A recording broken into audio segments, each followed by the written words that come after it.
This is a role, Jack Ryan, that other actors have played throughout the years. When you think about that, how much thought do you give to that?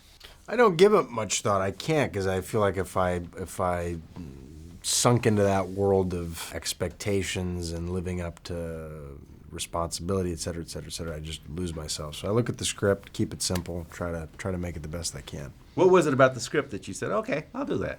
I like the character. I've always liked Jack Ryan. I like that he's a normal man, albeit very intelligent, but he's got no fancy outfits or great suits or a Batmobile or fancy gadgets.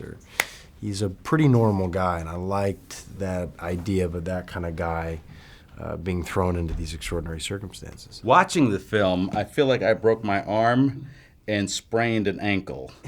How physical was it for you? I mean, you really had to get into all of that. Yeah, we have a lot of action in this. There's great stuff up top, hand-to-hand combat. There's crazy driving. There's fight sequences in water. There's a lot of running, crazy driving.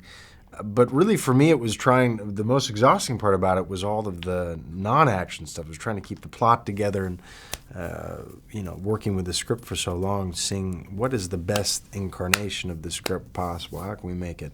And that kind of took up most of my energy. I really like, there's one point where Kevin Costner's character talks to you, and he's like, dumb it down for me, like I'm an idiot. Yeah. I love that, because I always get confused in movies, no matter what they are. I really like that they had that in there, and that offered something for people like me. Well, it's a long scene of exposition, and I mean, I've been with it for so long, it made perfect sense to me, because that we'd really kind of shave that down. But it makes all the sense in the world, oftentimes with those movies, like you want to get enough of the explanation, and you just kind of want to get going with it. So, he kind of spoke for the audience there. When Kevin Costner comes on the set, is there a moment where everyone has to kind of just take a breath? Because I feel like he's a big, huge, giant, kind of a legend in this thing, and you might have to just take a moment to breathe it in.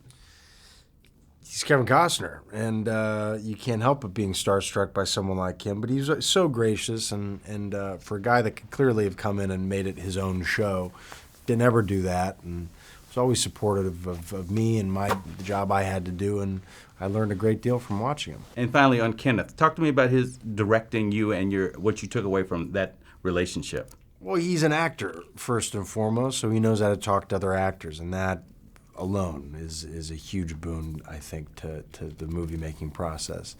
And also because he had so much to do, he came on set knowing exactly what he wanted to accomplish every day. Having to jump in front of the camera and behind the camera, there's no superfluous nothing. He just came in, got it done. And that, as an actor, too, that has to wait around a lot, everyone appreciates expediency. Made in Hollywood.